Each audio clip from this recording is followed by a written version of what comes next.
C'est un soulagement, j'imagine, d'abord pour la famille de Maëlys. C'est également le début d'un vrai dossier criminel qui va enfin tenir sur des fondations. Pour l'instant, jusqu'à présent, on avait un suspect qui avait été mis en examen avec de nombreuses charges contre lui. Il niait farouchement les faits. Son avocat, on l'a vu sur une chaîne de télévision, le défendre presque aveuglément. Là, on a un peu le sentiment qu'on redevient, on repart sur des bases plus traditionnelles, si vous voulez. Bon, il y a eu un travail formidable d'effectué par les enquêteurs de la gendarmerie, les techniciens en investigation criminelle qui ont désossé littéralement cette voiture, enfin la voiture de Nordal-Lelandais.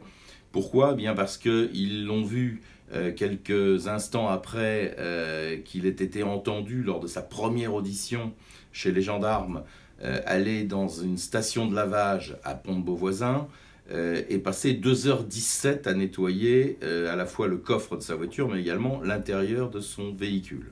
Donc les gendarmes, en toute bonne logique, ont considéré qu'il avait quelque chose à cacher avec ce véhicule. Véhicule dans lequel, je rappelle quand même qu'on avait trouvé l'ADN de Maëlys au niveau du commodo, de phare ou du clignotant. Donc les gendarmes se sont attachés à démonter cette voiture pour essayer de trouver une petite goutte de sang ou un cheveu appartenant à Maëlys, et ils ont trouvé. Donc ils ont désossé le véhicule, ils ont trouvé une trace de sang analysé et qui appartient à Maëlys, et c'est ça l'élément nouveau. C'est l'élément nouveau qui fait sauter le verrou, qui va inciter Nordal-Lelandais à s'expliquer.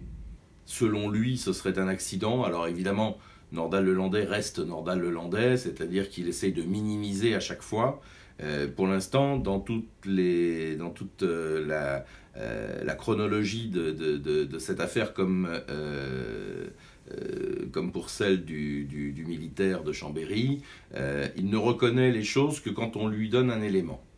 Donc là, on lui apporte cette tache de sang, qui est embêtante, hein, qui est même très embêtante pour lui, et du coup ça provoque ses aveux. Donc un verrou a sauté, il s'est libéré, il a reconnu. C'est une grande satisfaction sûrement pour la famille des victimes, pour les parents de Maëlys.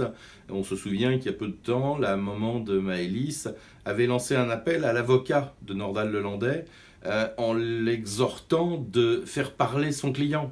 En tout cas, de ce côté-là, c'est assez réussi, c'est-à-dire que les parents de Maëlys ont enfin un début d'explication.